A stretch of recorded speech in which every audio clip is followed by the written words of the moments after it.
ये आपने जो स्वेटर पहना है ये कितने का खरीदा आपने? ये आपने 1000 रुपए का खरीदा। इसमें आपने जीएसटी कितनी दी? अब यही शर्ट अगर अदानी खरीदता वो कितनी जीएसटी देगा? वो भी इतनी देगा जितनी आपने दी। आपकी आमदनी 50,000, उसकी आमदनी कितनी? 50 करोड़। क्या बोल रहे हो भाई? 50 करोड़ क्या बोल रहे हो भाई? वीवो का है, मेड इन चाइना है ना, मेड इन इंडिया तो नहीं है ना। तो इस फोन में से हिंदुस्तान के युवाओं को रोजगार मिला? किसको मिला रोजगार? चाइना को। जीएसटी और नोटबंदी हथियार हैं, हथियार हैं, हमें मारने के हथियार हैं। और ये देखो पुलिस वाले ने कहा फंस जाओगे भाई, ऐसे मत बोलो। और ये देखो पुलिस वाले ने कहा फंस जाओगे भाई, ऐसे मत बोलो, ऐसे मत बोलो, ऐसे मत बोलो।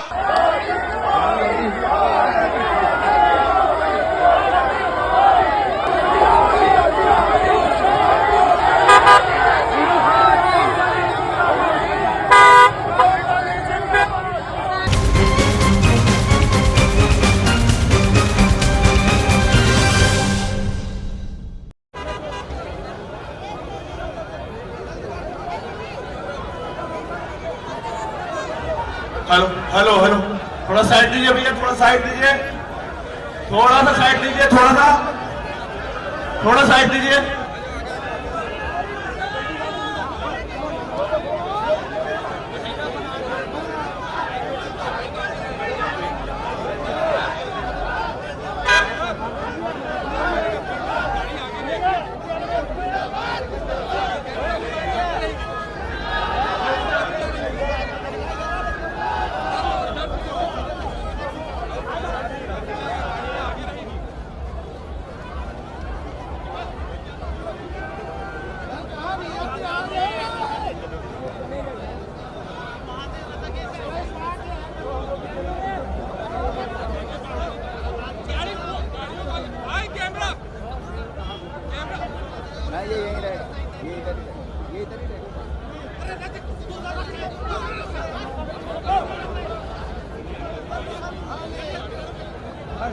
नमस्कार।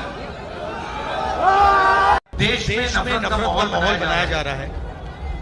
एक धर्म को दूसरे धर्म से लड़ाया जा रहा है, एक जात को दूसरी जात से लड़ाया जा रहा है, प्रदेशों को लड़ाया जा रहा है। तो इसके खिलाफ हम निकले। यात्रा में 6-7 घंटे हम जनता से बात करते थे, उनकी बात सुनते थे, और फिर अंत में 15 मिनट का 20 मिनट का ऐसा भाषण होता था। तो यात्रा का लक्ष्य आपको अपनी मन की बात बताने का नहीं है, यात्रा का लक्ष्य आपकी मन की बात को सुनने का है। और तो पिछले साल जब हम चल रहे थे यात्रा में, तो बहुत सारे लोग आए, उन्होंने कहा देखिए आप कन्याकुमारी से कश्मीर चले हो, मगर छत्तीसगढ़ का, झारखंड का, बिहार का, उत्तर प्रदेश का, नॉर्थ ईस्ट का, इन प्रदेशों का, गुजरात का क्या होगा? तो हमने कहा ठीक है, दूसरी यात्रा करते हैं, भारत जोड़ो यात्रा, मणिपुर से लेकर महाराष्ट्र तक। और इसीलिए आज मैं आपके सामने खड़ा हूं। पिछली यात्रा में हमें पता लगा कि नफरत और हिंसा अन्याय के कारण बढ़ रही है। सब लोगों ने कहा कि भाई ये जो माहौल बन रहा है इसका कारण बेरोजगारी, महंगाई, डर ये है। तो इसलिए इस यात्रा में हमने भारत जोड़ो न्याय यात्रा, न्याय शब्द जोड़ दिया है। अब 2-3 तरीके के अन्याय देश में हो रहे हैं। ये आपने जो स्वेटर पहना है ये कितने का खरीदा आपने? नहीं, आपसे पूछ रहा हूं। हाँ, ये आपने 1000 रुपए का खरीदा। इसमें आपने जीएसटी कितनी दी? 18%। 18%। हाँ ठीक है। तो इसमें आपने 1000 रुपए पे 12% कितना हुआ? 120 रुपए आपने दिए। आपकी आमदनी क्या है? आमदनी क्या आपकी? हाँ, महीने का बता दो, साल का बता दो। महीने का 50,000 रुपए इनकी आमदनी, और इन्होंने 15% जीएसटी इस शर्ट पे दी। अब यही शर्ट अगर अदानी खरीदता, यही शर्ट अगर 1,000 रुपए की शर्ट वो जाके मार्केट में खरीदे, वो कितनी जीएसटी देगा? वो भी इतनी देगा जितनी आपने दी। आपकी आमदनी 50,000, उसकी आमदनी कितनी? 50 करोड़। क्या बोल रहे हो भाई? अरबों में। तो अरबपति उतनी ही टैक्स दे रहा है जितना गरीब दे रहा है। वो 1 लीटर पेट्रोल खरीदता है, वो शर्ट खरीदता है, वो पैंट खरीदता है, वो जूता खरीदता है, जितनी जीएसटी आप देते हो उतनी वो देता है। अब उसके बाद क्या होता है? जीएसटी का पैसा आपके जेब में से जाकर सरकार के पास जाता है। अब सरकार क्या कर रही है? आपका जीएसटी का पैसा जो जा रहा है, इंफ्रास्ट्रक्चर बनता है तो अदानी को देती है, एयरपोर्ट बनता है तो अदानी को देती है, पोर्ट बनता है तो अदानी को देती है, खदान दे दिया अदानी को, आदिवासियों की जमीन छीन ली। तो आप जीएसटी भर रहे हो, आपकी जीएसटी का पैसा वही 2-3 अरबपतियों को जा रहा है। भैया मुझे ये फोन दिखाओ, ये मेड इन चाइना फोन है, वीवो का है, मेड इन चाइना है ना, मेड इन इंडिया तो नहीं है ना। तो इस फोन में से हिंदुस्तान के युवाओं को रोजगार मिला ना? किसको मिला रोजगार? चाइना को। अब इस फोन को हिंदुस्तान में कौन बेचता है? अदानी और अंबानी। तो चाइना के युवाओं को फायदा मिल रहा है, रोजगार मिल रहा है, और किसको फायदा मिल रहा है? अदानी और अंबानी को। नुकसान किसका हो रहा है? नुकसान हिंदुस्तान के जो छोटे व्यापारी हैं उनको हो रहा है, जो स्टूडेंट्स को हो रहा है, युवाओं को हो रहा है। क्यों? क्योंकि यहां पे जॉब नहीं मिल रही। तो यह हुआ आर्थिक अन्याय। आप लोग महंगाई से हो, आप लोगों को रोजगार ना मिले, चाइना का माल यहां बिके, अदानी को उसका फायदा मिले, अंबानी को उसका फायदा मिले, चाइना के माल का जो फायदा हो उनकी जेब में जाए, और बाकी चाइना की कंपनी को और चाइना के स्टूडेंट्स को, चाइना के युवाओं को। तो यह हुआ आर्थिक अन्याय। उसके बाद भी बीजेपी ने नोटबंदी, जीएसटी लागू की। जीएसटी का मैंने आपको समझाया, नोटबंदी से यहां किसी को फायदा हुआ? किसको फायदा हुआ? अदानी जी को। तो पूरा सिस्टम 3-4 लोगों के लिए चलाया जा रहा है। आप किसी भी छोटे दुकानदार से पूछ लो, किसी भी छोटे बिजनेस वाले से पूछ लो, वो आपको बताएगा जीएसटी और नोटबंदी हथियार हैं।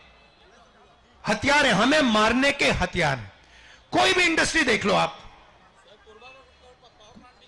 पावर इंडस्ट्री देख लो, डिफेंस इंडस्ट्री देख लो, स्वास्थ्य की इंडस्ट्री देख लो, रिटेल देख लो, एयरपोर्ट देख लो, कोई भी देख लो, उसमें आपको यही 4-5 लोग दिखेंगे। चुने हुए लोग देश का पूरा फायदा उठा रहे हैं, बाकी जनता देखती जा रही है, महंगाई से दब रही है। तो यह हुआ आर्थिक अन्याय।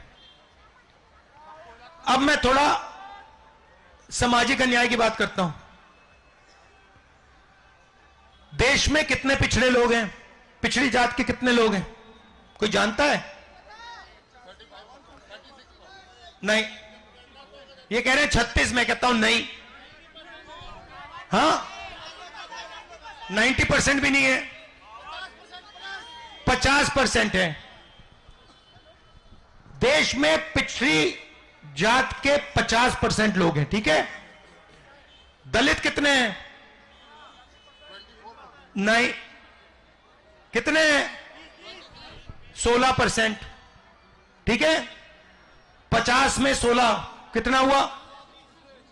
50 + 16 कितना हुआ? ठीक है। आदिवासी हैं 8%, ये भी जोड़ दो, कितना हुआ?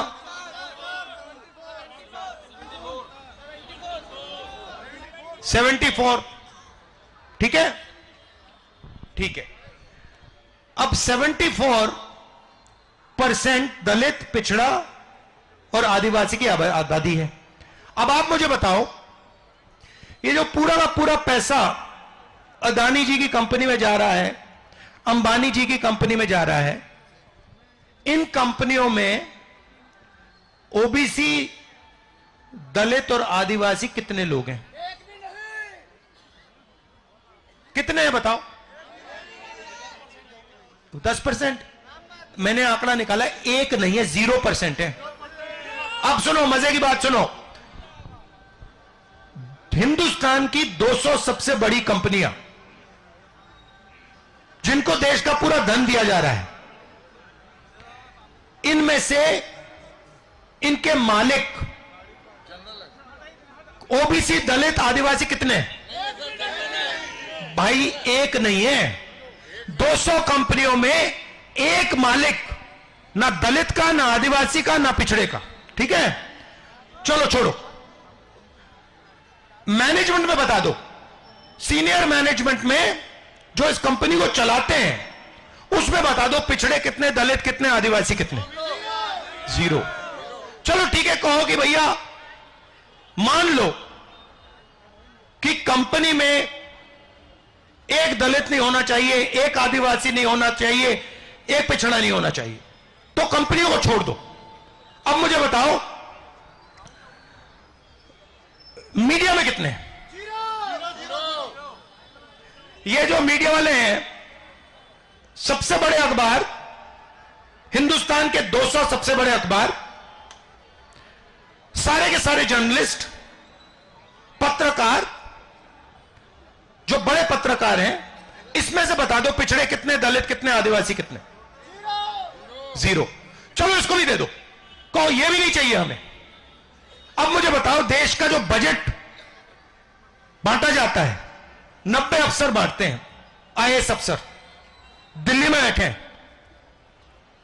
स्वास्थ्य के लिए कितना पैसा जाता है, शिक्षा के लिए कितना पैसा जाता है, डिफेंस के लिए कितना पैसा जाता है, ये सब निर्णय ये 90 लेते हैं। इसमें से बता दो, 90 में से ओबीसी कितने, दलित कितने, आदिवासी कितने? और ये एक बात बताओ, दूसरी बात ये बताओ कि बजट का कितना पैसा ये अफसर बांटते हैं। मतलब 74% लोग मीडिया में नहीं है, सबसे बड़ी कंपनियों में नहीं है, सरकार में बता दो कितने? बताओ। 90 में से भाई 3 ओबीसी, एक दलित, एक आदिवासी। 90 में से 5, 74% का हिस्सा 5, ठीक है। और बताता हूं, अगर बजट में 100 रुपया खर्च होता है तो ओबीसी अफसर कितने रुपए का निर्णय लेते हैं? 5%। दलित कितने का लेते हैं? 1%। आदिवासी कितने का लेते हैं? 100 रुपए में से 10 पैसा। मतलब 74% आबादी बजट का 6%, 6 रुपए, 100 रुपए में से 6 रुपए 10 पैसा संभालती। आप हैरान हो गए ना। अब गरीब जनरल कास्ट की बात करता हूं। अब मुझे बता दो, गरीब जनरल कास्ट का इन अफसरों में से कौन सा है? एक नहीं है। बड़ी कंपनियों में कौन सा है? एक नहीं है। तो बीजेपी कहती है हिंदू राष्ट्र, हिंदू राष्ट्र। 74% को कुछ नहीं मिल रहा, कुछ नहीं मिल रहा। गरीब जनरल कास्ट को कुछ नहीं मिल रहा। आप मुझे बताओ, राम मंदिर का इनॉग्रेशन हुआ, देखा आपने? उसमें आपने एक गरीब आदमी देखा? एक देखा आपने? उसमें मुझे अमिताभ बच्चन दिखा, ऐश्वर्या राय दिखी, अदानी दिखा, अंबानी दिखा, सारे के सारे बिजनेस वाले दिखे। मुझे एक गरीब बंदा उसमें नहीं दिखा। एक किसान किसान नहीं दिखा, एक मजदूर नहीं दिखा, एक बेरोजगार नहीं दिखा। और ये देखो पुलिस वाले ने कहा फंस जाओगे भाई, ऐसे मत बोलो। रिटायर आर्मी ने कहा अच्छा आपकी भी बात करूंगा अभी मैं। नाम क्या आपका? आ जाओ।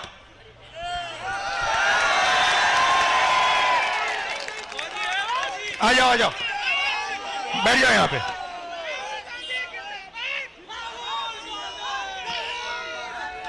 ये देखो आया बब्बर शेर।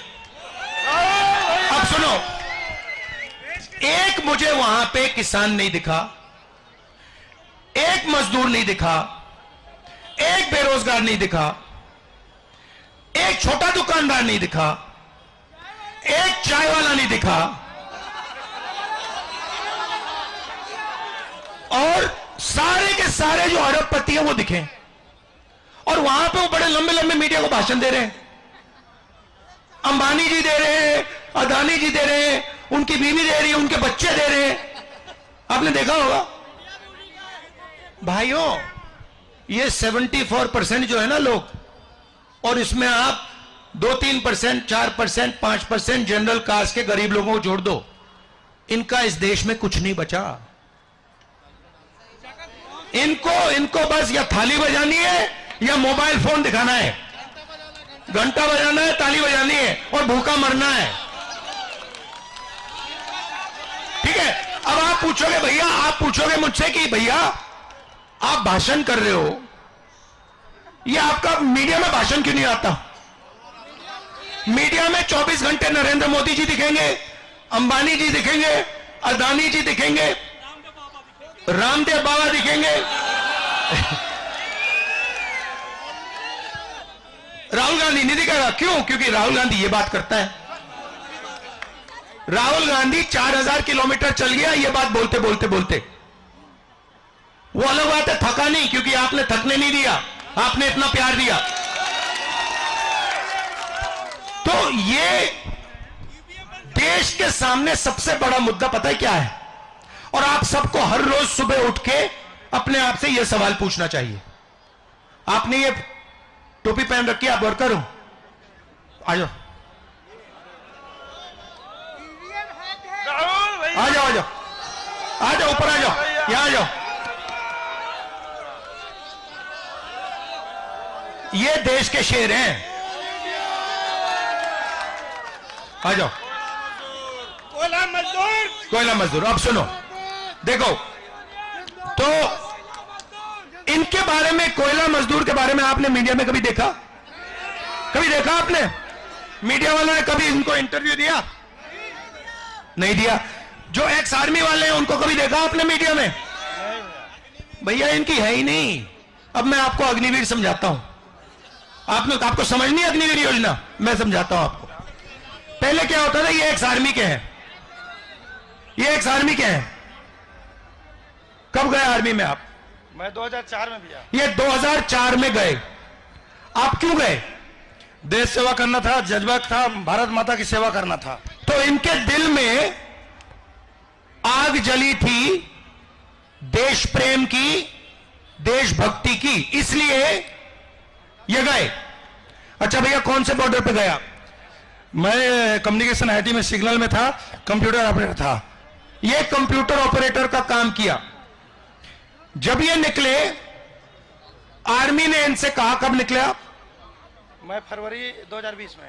ये 2020 में रिटायर हुए। आर्मी ने इनसे कहा, देखिए भाई, आपने हमारे लिए सेवा की है, आपके दिल में देशभक्ति है, हम आपकी रक्षा करेंगे, आपको पेंशन देंगे, आपकी देखभाल करेंगे।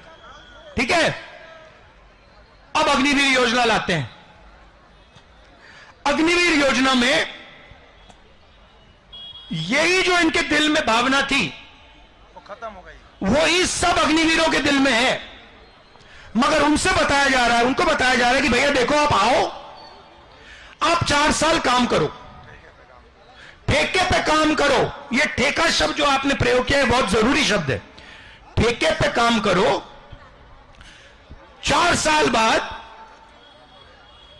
अगर 4 लड़के आए, 3 को हम आउट कर देंगे और 1 को रखेंगे। अगर युद्ध होता है या बॉर्डर पे किसी अग्निवीर को छाती में गोली लगती है, वो शहीद हो जाता है, तो अग्निवीर को शहीद दर्जा नहीं दिया जाएगा। बात समझ आई? मतलब हिंदुस्तान में दो तरीके के शहीद बना दिए। एक गोली खाएगा उसको शहीद का दर्जा दिया जाएगा, दूसरा गोली खाएगा शहीद होगा उसको कहा जाएगा भैया तू शहीद नहीं है। मतलब जो ठेकेदारी पूरे देश में फैला रहे हैं ये लोग। अच्छा, ठेकेदारी और ये जो कॉन्ट्रैक्ट लेबर कौन करता है? कॉन्ट्रैक्ट लेबर कौन करता है? पहले मुझे ये बताओ। हाँ, अरे नहीं भाई, कॉन्ट्रैक्ट लेबर 74% वाले लोग करते हैं। आप जाओ कोई लिस्ट निकालो कॉन्ट्रैक्ट लेबर की, मैंने निकाली है।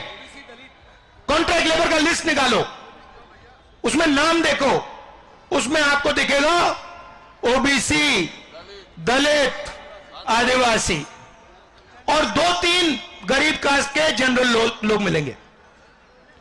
तो इन्होंने क्या किया, इन्होंने आर्मी को 2 भाग में बांट दिया। एक अग्निवीर में 2 पार्ट बना दिए। एक हुआ कॉन्ट्रैक्ट लेबर, मजदूर, जिसको आप उठा के फेंक सकते हो, उसका नाम है अग्निवीर। उसमें पता है कौन लोग जाएंगे? 74%। उसमें गरीब लोग जाएंगे, उसमें 74% जाएंगे। उनको कहा जाएगा भैया देखो 3 साल आपने काम किया, 4 साल काम किया, बाहर आओ, निकलो यहां से, पूर्व सैनिकों को हार्ड बना रहा है। जाओ निकलो यहां से, तुम्हारी अब जरूरत नहीं है, तुम जाके देश में मजदूरी करो। यहां तुमने मजदूरी की 3 साल यहां की, अब जूता मार के तुम्हें बाहर निकाल दिया जाएगा, अब देश में मजदूरी करो। और वही जो 2-3% वाले लोग हैं उनको वहां पे परमानेंट जॉब मिलेगा और वो शहीद होंगे, उनको शहीद का दर्जा मिलेगा।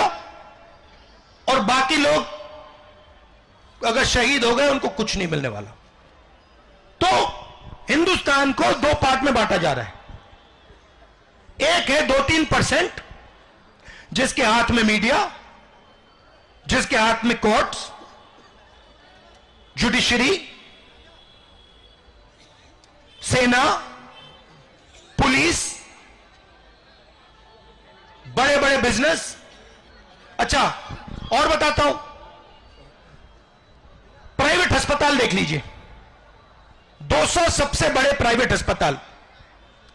जब आप बीमार होते हो आपको वहां जाना पड़ता है, एक्सरे, एमआरआई सब होता है, आपके जेब से पैसा निकलता है। अच्छा ये बता दो, बाकी सब छोड़ दो, कहो ठीक है भैया हम दलित हैं, हम आदिवासी हैं, हम पिछड़े हैं, ये हमें नहीं चाहिए। प्राइवेट अस्पताल के मालिक ओबीसी, दलित, आदिवासी कितने? 0। अपोलो का मालिक, एस्कॉर्ट्स का मालिक, मेदांता का मालिक, मैक्स का मालिक, सब चेक किया भाई, मैंने नाम देख देख के चेक किया है। भैया मैं ढूंढ लूं एक दलित को, एक आदिवासी को, एक पिछड़े को मिल जाए मुझे यहां, मैं उससे मिलना चाहता हूं। तू कैसे घुस पड़ा? क्या किया तूने? जादू से तू इस सिस्टम में कैसे घुसा? मैं पूछना चाहता हूं, मैं ढूंढ रहा हूं उसको, अभी तक नहीं मिला। प्राइवेट अस्पताल में नहीं है, चलो छोड़ो, आप ये कहो प्राइवेट अस्पताल भी नहीं चाहिए हमें, हम भूखा मरना चाहते हैं, ये भी कह दो। अब मुझे बताओ, कॉलेजेस और यूनिवर्सिटीज, सबसे बड़े कॉलेज यूनिवर्सिटी जो है प्राइवेट, वो कर्नाटक में नाम क्या है उसका? अलंकार नाम क्या है कर्नाटक में बड़ा वो जो है द बिग यूनिवर्सिटी? महिपाल। ऐसी बड़ी बड़ी यूनिवर्सिटियां हैं, इसमें बता दो, इसके मालिक बता दो, दलित, आदिवासी, पिछड़े कितने? 0। तो क्या कर रहे हो आप लोग? मुझे समझ नहीं आ रहा। आप सो गए हो, आपने बात मान ली, आप हार मान गए और 24 घंटा जय श्री राम, जय श्री राम, जय श्री राम, वो सब ठीक है, मगर आपके जेब से रोज पैसा छीना जा रहा है, निकाला जा रहा है, आप भूखे मर रहे हो। पिछले, अगर मैं यहां 100 साल पहले आता और मैं पूछता भैया नशा किन चीजों से होता है, आप मुझे क्या बताते? शराब और गांजा, चरस। और नशे का मतलब क्या होता है? नहीं, नशे का क्या मतलब होता है? नशे का मतलब जो जिंदगी है उससे उस व्यक्ति का ध्यान उतर गया, नशा वो होता है। सही? मतलब जो जी रहा है मगर उसका ध्यान जिंदगी से हट गया, वो नशे में है। मैं यात्रा में जा रहा हूं, मैं स्टूडेंट से पूछ रहा हूं भैया एक बात बताओ, ये जो तुम्हारा सेलफोन है इसमें तुम्हारा ध्यान कितने घंटे रहता है?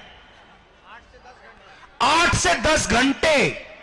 हिंदुस्तान के युवा सेलफोन दिखाओ। 8 से 10, चाइना वाला सेलफोन दिखाओ। 8 से 10 घंटे हिंदुस्तान के युवा ये करते हैं, ये कर रहे हैं रात भर 24 घंटा यही करते हैं। मतलब ये नशा नहीं हुआ क्या? ये 21वीं सदी का नशा है और क्या है? ये सबसे खतरनाक नशा है। और नशा आपको क्यों लगाया जा रहा है मैं बता देता हूं। क्योंकि भाई और बहनों, जो अदानी है ना, अंबानी जो है ना, ज्यादा से ज्यादा लिख के ले लो, सेलफोन पे दिन में 10-15 मिनट रहेगा। क्यों? वो पैसा कमा रहा है भाई, वो आपका पैसा ले रहा है। 24 घंटा धड़ाधड़ धड़ाधड़ धड़ाधड़ धड़ाधड़ पैसा आ रहा है। मैं एक दिन कुवैत जगह कुवैत का नाम सुना है? कुवैत जगह मैं गया, मुझे वहां पे कुवैत में बुला दिया। उन्होंने मुझसे पूछा, वहां की सरकार ने मुझसे पूछा, भैया एक बात बताओ, आप कुछ देखना चाहते हो? मैंने कहा हां मैं देखना चाहता हूं। कहते क्या देखना चाहते हो? मैंने कहा जो तेल निकलता है ना वो मैं देखना चाहता हूं।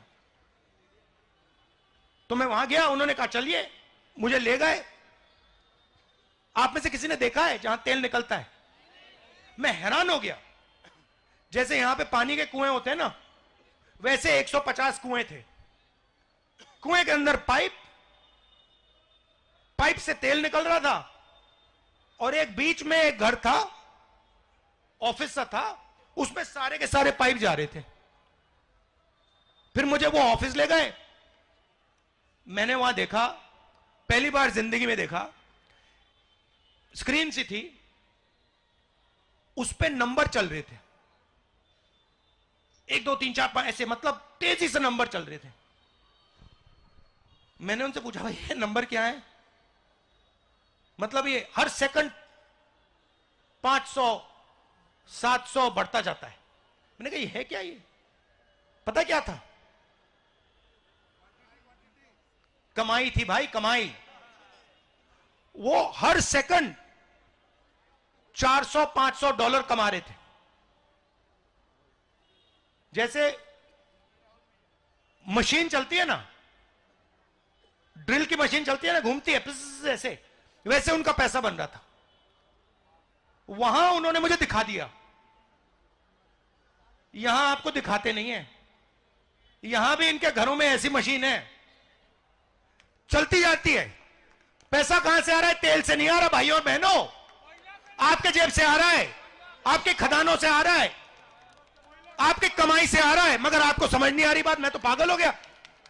मैं बोलता जा रहा हूं, आपको समझ नहीं आ रही। 24 घंटा बैठे हुए सेलफोन देख रहा है, कोई सेलफोन देख रहा है। तो ये पूरा जो किया जा रहा है, आपके ध्यान को इधर उधर करने के लिए किया जा रहा है। चाहिए सेलफोन हो, चाहिए मीडिया हो। कभी आपको आपके सामने अक्षय कुमार को नचा देंगे, देखा आपने? वो डांस करेगा, पूरा हिंदुस्तान देखेगा भैया अक्षय कुमार ने डांस मारा। फिर ऐश्वर्या राय को नचा देंगे, भैया पूरा हिंदुस्तान कहेगा ऐश्वर्या राय ने डांस मारा।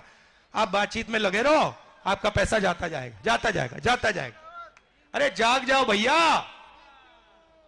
कब जगोगे? नहीं अभी नहीं जगे, मैं जाऊंगा फिर से सेलफोन पे चले जाओगे, फिर से सेलफोन पे चले जाओगे, कहोगे राहुल गांधी चला गया, चलो सेलफोन देखते हैं, ऐश्वर्या राय देखते हैं, शाहरुख खान को देखते हैं। और ये बेचारा जो है ये अपनी पूरी जिंदगी काम करेगा। इसके बच्चे क्या करते हैं? कोल इंडिया में है। आप कोल इंडिया में, आपके बच्चे क्या करते हो? मेरा लड़का बीटेक कर रहा है। बीटेक कर रहा है। हाँ। अब देखो बीटेक करने में आपने प्राइवेट यूनिवर्सिटी को कितना पैसा दिया? कम से कम 5 लाख दे दी। 5 लाख रुपए आपके जेब से मिले।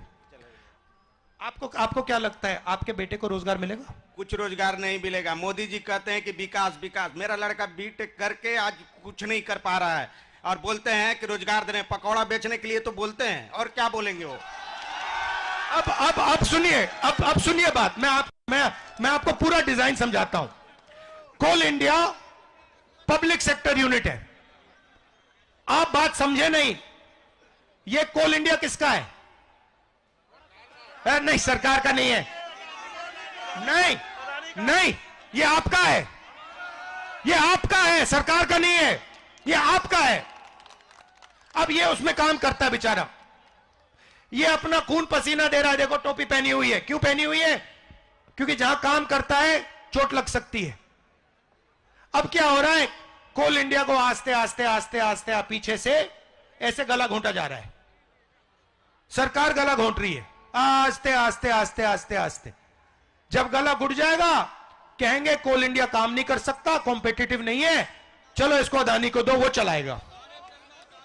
फिर क्या करेंगे, इनको उठा के बाहर फेंक देंगे, इनकी नौकरी ले ली, इनसे 5 लाख रुपए बेटे के शिक्षा के लिए ले लिए। भैया आपके कोई बीमार हुआ कभी परिवार में? परिवार में है, बीमार है, प्राइवेट अस्पताल में गए, प्राइवेट अस्पताल में कितना पैसा लगा? एक बार जाने में मतलब एडमिट करने का मतलब 30 से 40 हजार रुपया घुस जाता है। तो 30-40 हजार रुपए प्राइवेट अस्पताल में जाने एक बार के लिए, 5 लाख रुपए शिक्षा के लिए चले गए, और थोड़ी देर में इनको बेरोजगार बना दिया जाएगा, वीआरएस दे दिया जाएगा। जानते हो वीआरएस क्या होता है? Voluntary retirement scheme. पैसा कहां जा रहा है? अदानी, अंबानी, बिरला, टाटा, वेदांता, नाम चुन लो, रामदेव, आज तो कल को रामदेव बाबा के यहां भी जा रहा है, जिंदल। तो और इसमें से अगर ये चाहे, इसने सपना देख लिया, बेटे का नाम क्या है? सौरभ कुमार। इसने सपना देख लिया कि मैं चाहता हूं कि एक दिन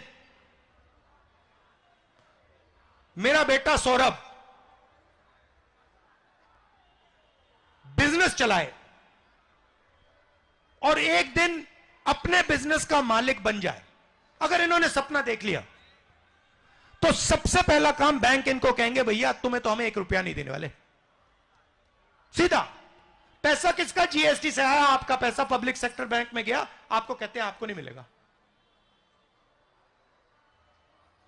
तो मैं क्या चाहता हूं, मैं चाहता हूं कि इनकी आवाज हिंदुस्तान सुनना शुरू करे।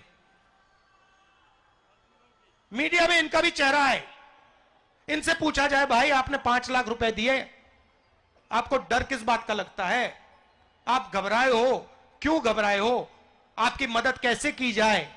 यह मीडिया में बातचीत चले, मीडिया का यह काम है।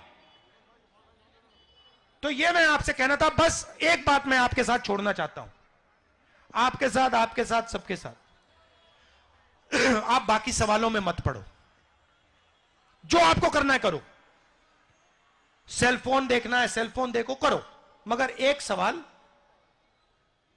सुबह एक बार, लंच टाइम एक बार, और सोने से पहले एक बार एक सवाल पूछो बस, कि हिंदुस्तान का जो धन है,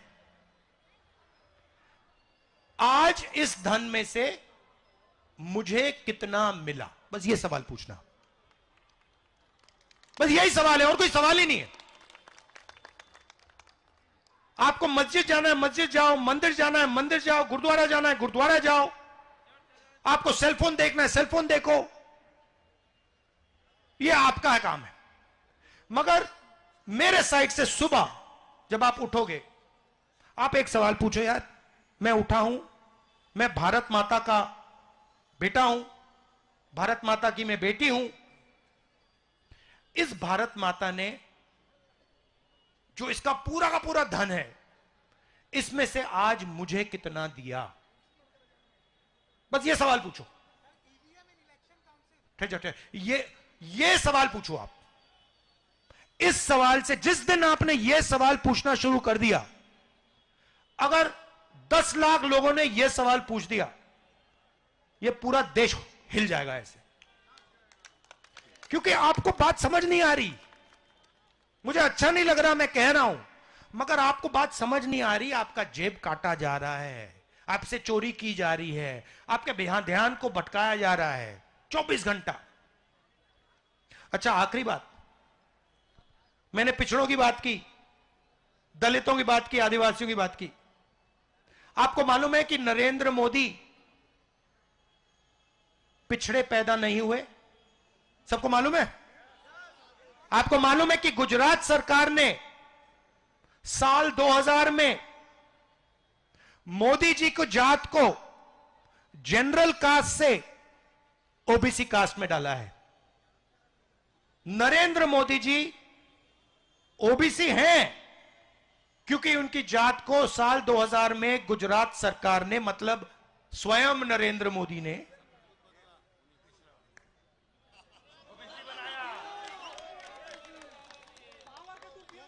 अब आप कहोगे हां ठीक है, मोदी जनरल कास्ट का है, राहुल गांधी भी ओबीसी नहीं है, सही बात है, मगर मुझे अन्याय अच्छा नहीं लगता। मुझे अन्याय अच्छा नहीं लगता जब मैं देखता हूं कि मेरा यहां भाई है, ये आर्मी में जनरल नहीं बन पाया, ये आर्मी का चीफ नहीं बन पाया, या ये कोल इंडिया में बैठा है और ये कोल इंडिया का मालिक नहीं बन पाएगा, चाहे कितना भी काम कर ले ये नहीं बन पाएगा। मेरे दिल में गुस्सा आता है, इरिटेशन होती है, ये क्यों हो रहा है? तो ये मेरी आदत है, मुझे अन्याय अच्छा नहीं लगता। तो ये मैं आपसे कहना चाहता था, आपने इस यात्रा की मदद की, आप आए, आपने बात सुनी, इतना प्यार दिया, नफरत के बाजार में मोहब्बत की दुकान खोली, इसके लिए दिल से आपका धन्यवाद। अच्छा, आप कुछ कहना चाहते हैं? जी सर, सेना के बारे में। मैं राहुल जी बैठे हैं और आप सब लोग को बताना चाहता हूं कि जो हाल सैनिक का किया है अग्निवीर बना के, वही हाल पूर्व सैनिकों का कर दिया है सिक्योरिटी गार्ड बना के। आज बीजेपी का नेता बोलते हैं कि मेरे ऑफिस में सिक्योरिटी गार्ड लगो, उसको शर्म नहीं आता? एक देशभक्त आदमी को सिक्योरिटी गार्ड ड्यूटी के लिए बोलते हैं। राहुल जी हमेशा फौज के बारे में, फौज के सम्मान के बारे में हमेशा बोलते हैं, लेकिन उनकी आवाज को दबा दिया जाता है, उनका सुनता नहीं। एक वक्त आएगा जो राहुल गांधी हम सबके साथ खड़े होंगे और सबके साथ खड़े हैं। देश के प्रधानमंत्री राहुल गांधी बनेंगे और देश के गरीबों का उद्धार करेंगे। राहुल जी, मैं एक सवाल आपको छोड़ना चाहता हूं। जो छत्तीसगढ़ में भर्ती सरकारी नौकरी में चलता है, उनमें आम परीक्षार्थियों या आम लड़कों जो 20-22 साल सर्विस करके जो 20-22 साल के लड़के हैं वो कंपटीशन लड़ते हैं, वो सैनिक को मत लड़वाइए। उनके लिए अगर पोस्ट है तो सैनिक में ही कंपटीशन होना चाहिए, हम सैनिक को मिल जाएगा। हम लोग का शिक्षक भर्ती में 12,000 पोस्ट, 1200 पोस्ट खाली था, जिनमें पूरा खाली गया, और उनमें अगर हमको शिथिलता दी जाए, बीएड कर लिए हैं लेकिन टेड में थोड़ा शिथिलता दे दिया जाए तो हम टीचर बनके एक अच्छा पढ़ा सकते हैं और देशभक्ति की भावना जगा सकते हैं, संविधान के बारे में समझा सकते हैं। ये नकली मोदी जी का नियत और नियत दोनों ठीक नहीं है। इसी आशा के साथ नफरत छोड़ो, भारत जोड़ो, जय हिंद, जय भारत, जय छत्तीसगढ़। ये इन्होंने बहुत अच्छी बात बोली है, ये मैंने नहीं बोली, भूल गया। नहीं, गलती मैं करता हूं भैया, मैं मोदी जी नहीं हूं कि कभी गलती नहीं करता हूं, मुझसे गलती हो जाती है। मैं आप जैसा हूं। तो इन्होंने बात बिल्कुल सही बोली। जो सरकारी नौकरियां हैं जो खाली पड़ी रहती हैं, उनको सबसे पहले भरना है और उनको गरीब से गरीब लोगों के हवाले करना है। ये आपकी पूंजी है। ये नौकरियां जो हैं ये आपका धन है और ये आपके हवाले करा जाना चाहिए। अब आखिरी बात, सामाजिक न्याय का सबसे बड़ा क्रांतिकारी कदम आप जानते हो? जोर से बोल यार, जोर से। ये क्यों? क्योंकि इससे जाति जनगणना, 2 मिनट में आपको समझा देता हूं। आपको कभी चोट लगी है? चोट लगी कभी? चोट लगा खदान में। जब आप अस्पताल गए, जैसे आपके पैर में चोट लगी, पहले डॉक्टर कहता है भैया एक्सरे कराओ। जी कहता है ना? हाँ कहता है। ये जाति जनगणना देश का एक्सरे है। इसके बाद पता लग जाएगा कि कौन सी जात के कितने लोग हैं और कौन सी जात के कितने लोगों के पास कितना धन है, पिछड़े कितने, दलित कितने, आदिवासी कितने, जनरल कितने, माइनॉरिटी कितने। जनरल लोगों के पास कितना धन और उनमें से कितने के पास कितना धन, पिछड़ों के पास कितना धन और पिछड़ों के पास कौन सी जात के पास कितना धन। फिर सबको पता लग जाएगा भैया हिंदुस्तान में भागीदारी किसकी कितनी हो रही है। जाति जनगणना के एकदम बाद आपको एक बात पता लग जाएगी कि हिंदुस्तान का 90% धन 1% लोगों के हाथों में है। उसमें ना कोई गरीब जनरल कास्ट का है, ना कोई पिछड़ा है, ना कोई दलित है, ना कोई आदिवासी है। उसके बाद सच्ची राजनीति शुरू होगी। जैसे हमने आजादी ली, सफेद क्रांति, हरी क्रांति, बैंक नेशनलाइजेशन, कंप्यूटर रेवोल्यूशन, ये सब क्रांतिकारी काम थे। अगला क्रांतिकारी काम जाति जनगणना है और उसको हम मिलके करवाएंगे, उसको कोई रोक नहीं सकता। अब ये मैं आपसे कहना चाहता था। बहुत लंबा आपका बहुत समय ले लिया मैंने। दिल से आपका धन्यवाद। जय हिंद।